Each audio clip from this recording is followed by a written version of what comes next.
Rampage Jackson, Armin Saryukian, TJ Dillashaw, Olympic gold medalist Abdulrashid Saduliev, legendary wrestling coach who trained the greatest freestyle wrestler of all time, Salim Nursalkanov, and legendary strength and conditioning coach Sam Kelavita. Khamzat is assembling the Avengers to defeat this guy Dricus, who all he has is a coach with a taser and plot armor on his side. Him beating all of that would be so crazy, but man, it's the greatest fight of the year. Biggest fight, best fight, and I think this will determine who will rule the middleweight division for years to come. Let's be honest, Imavov and Bohayo, I believe, are the next top-ranked placeholders, like what Jared Cannonier and Marvin Vettori were. They were top 5 for so long, and another example could be like Yair and Ortega. Yair and Ortega have always been in the top 5. That's what I think Imavov and Bohayo are going to be. They're going to fight for a title for sure. I think both of them eventually will. Oh yeah, there is RDR too. I keep forgetting there's 2 of them. When I'm thinking of Dricus, I forget about RDR. When I'm thinking of RDR, I forget about Dricus. They fight so similar, but I don't think RDR could beat the original plot armor. And if Khamzat crushes Dricus's, then he'll crush RDR's as well. Dricus's plot armor is just a lot stronger and attached to him first. But how can Khamzat defeat it when everybody else has fallen to it? Well, training, I guess. And Khamzat has been a part of a world-class training camp since his Whitaker fight. It's not just this one. Even in his Whitaker fight, he had a plethora of amazing athletes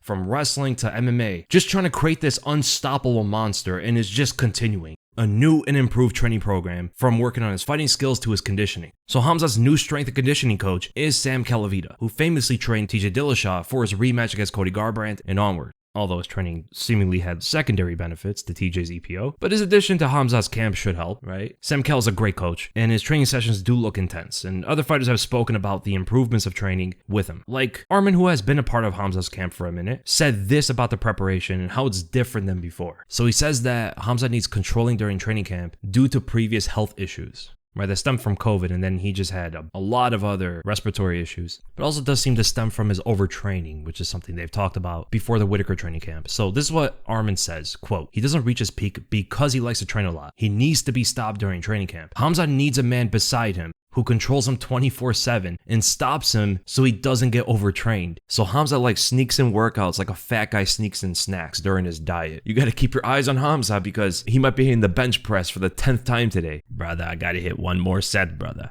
Khamzat, stop. You have to stop training. Brother, I can't, brother. One more set. But Armin continues. In this camp, Khamzat has improved his recovery ability and strength and conditioning. He's been working on strength and conditioning twice a week, in addition to striking sparring sessions and wrestling. He works with a new strength and conditioning coach for his cardio. So I believe in this upcoming fight, his cardio must be very good. He's been tested in every area every day. His recovery ability, there's a device that shows his recovery stats every morning right after he gets up. Bro, they're literally working on him like he's an experiment, making sure that he has the cardio to be Dricus. It's almost like that is their focus. Like it's the cardio issue and nothing else. And interesting enough, Rampage's new gym is also a home for Khamzat's camp. So some of their training sessions are at Rampage's new gym. And they're going to have other fighters there as well. I think Luke Rockhold trains there, TJ Dillashaw, Armin Saryukian. So Rampage and Bear, the guy who hosts their podcast, are also helping him win this fight. Then you have the legendary coach of the late greatest freestyle wrestler of all time, Bufaisar Sadiev's coach, Salim Nursalkanov. He originally worked with Khamzat for the Whitaker fight, and then he relinked with him for this fight. So I don't know if he's going to be a full-time coach for this camp, or he's just helping him here and there. But just like that, Khamzat also was training briefly with one of the best wrestlers in the world right now, 2016 Olympic gold medalist Abdulrashid Saduliev, who wrestles at 203 pounds. They are doing everything in their arsenal to make Khamzat not only a champion, but an unbeatable force in the octagon. Improving his cardio and, interestingly, strengthening his already top-tier wrestling seem to be the main areas of training. It's almost like they're merely focused on Khamzat and not much about his opponent. Now, I'm pretty sure he is training striking, as Armin said, and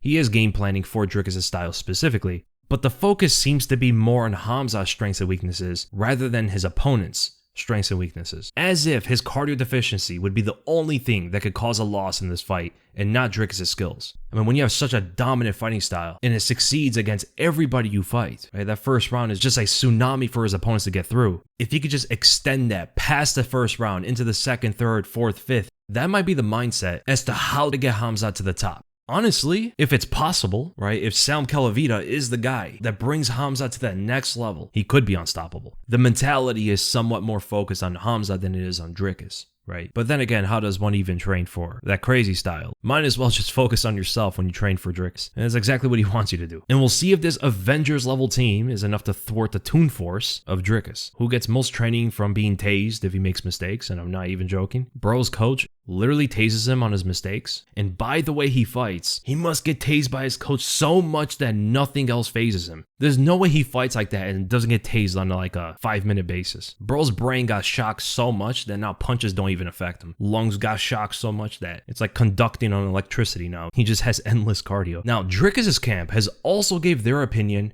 on how they see the fight going amidst their preparation. So Mark Holm, who is a training partner of Dricus's and probably training with him for this fight, says that they will finish Khamzat in the 3rd round, before the championship rounds, which is very interesting. He says that Khamzat will burn himself out early and won't be strong enough to survive the 3rd with Dricus. So that must mean they're expecting the same Khamzat from the Usman and Burns fights, regardless of the new camp, because he's saying that Khamzat's gonna burn himself out, not that Dricus is gonna gas him out. I mean, they must know that Khamzat's training with all these legends, but to think that that's not gonna change anything is very interesting. And again, this is not the first training camp where he's trained with some of them. Even for the Whitaker fight, he was training with the highest level wrestlers in the world. And Whitaker was shocked at how fast Khamzat was able to shoot and get him to the ground. When that is the only thing anyone going up against Khamzat should expect, right? They should be ready for the takedown, and they never are. None of them defended all the takedowns in the first round. None of them. In fact, it's usually the first wrestling chain that gets them to the ground. 100% success rate from Khamzat Chimaev. Now, although I do think Khamzat will be improved for this fight, I mean, you don't assemble the Avengers and gain nothing from it.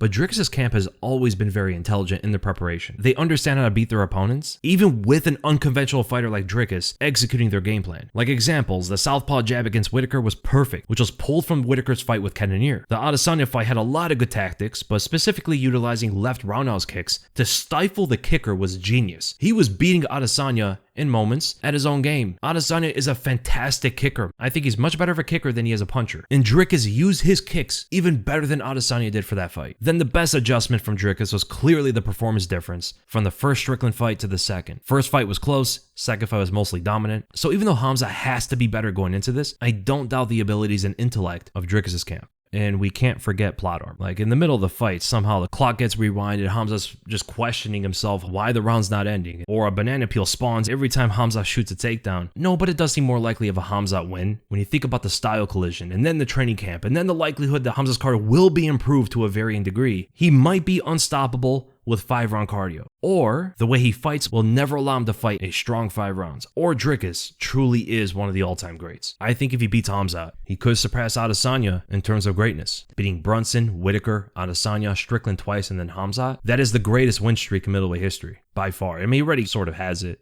Even without Khamzat, it's like the best win streak. But including Khamzat as a hypothetical win, we'll be having conversations if he's the GOAT of middleweight, especially with the context of all those legends that Khamzat's training with. Like, this is one of the more sophisticated, professional, high-level training camps I've ever heard of. And if Dricus beats that, Dricus just understands this game better than most at that point. You have to give him that respect. Because on paper, and just logically thinking of the fight, it does seem like Khamzat's gonna bulldoze him down. And Dricus is the underdog, so we'll see if he could defeat the Avengers. I mean, I think that would be the biggest win in his career. I think that's bigger than Adesanya and Whitaker and all those guys, especially because Khamzat seems to have also the most difficult style for Dricus to fight. So it's the best fight of the year, and I can't wait to see how this fight unfolds because a lot of people seem to be split from the middle. There's a lot of people that believe that Khamzat's gonna not just beat him, but like destroy him. You know, it seems like the most agreed consensus on Khamzat's side is that it's not even gonna be close. Like Khamzat's gonna beat him easy. But then a lot of people think Dricus is gonna win. And there you have a mix of people think it's gonna be a close fight overall, where the first 2 rounds are gonna be tough, but then Dricus wins the fight after that. That seems to be the most agreed upon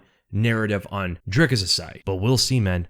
Khabib believes that Khamzat should strike with him, and that will actually give him a better chance at winning. Now, looking at the way Khamzat's training, he has all these wrestlers around him. It doesn't seem like that is his focus for this fight. It does seem to be through the wrestling, but if he does take Khabib's advice and outstrikes Dricus, I mean, he will be one of the best fighters in the UFC right now, and I think skill for skill, the best fighter middleweight has ever seen, by far too. If he outstrikes Dricus, this is the best middleweight we've ever seen, and no one else will be close because he's already the best wrestler we've ever seen in this division. Outstriking Dricus is just a level up of his abilities there to where he could beat the best in the world in that area as well. But again, like I talked about before, if Dricus beats him, I think he surpasses Adesanya then. But we'll see which one of these two is going to rule this division because it has to be one of them. I don't see Imavov winning the belt. I don't see Bohaya winning the belt. RDR, Hernandez. I think those 4 are going to be your next top-ranked middleweights. And honestly, it's a great representation of the weight class. All 4 of those guys are very good. And whoever the loser is of Dricus and Khamzat, I think completes the actual top 5 of the current era. So I do believe middleweight is at its best that it's ever been. The only time it was ever close, I think, was during Weidman and Rockhold's era. But this one might surpass. It's arguable, you know. I mean, when you got Weidman, Rockhold, Bisping, Mousasi, Romero, Whitaker, Jacare, Anderson was still there somewhat. That was a strong middleweight division, man. And they were well-rounded too.